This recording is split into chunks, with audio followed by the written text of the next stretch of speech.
আসসালামু আলাইকুম। কেমন আছেন সবাই? আমি আলহামদুলিল্লাহ আল্লাহর রহমতে অনেক ভালো আছি।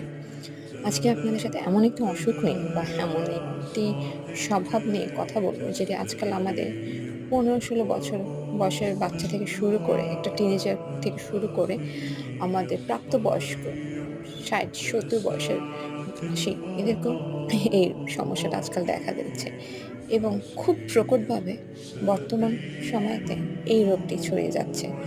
রোগটি হচ্ছে মনের রোগ, কোনো শরীরের না। রোগটি হচ্ছে মনের রোগ। রোগটির নাম হচ্ছে ডিপ্রেশন বা হতাশা। আমিও একটা সময় এটা নিয়ে ছিলাম। এই রোগটি আমার মনে বাসা বেঁধেছিল।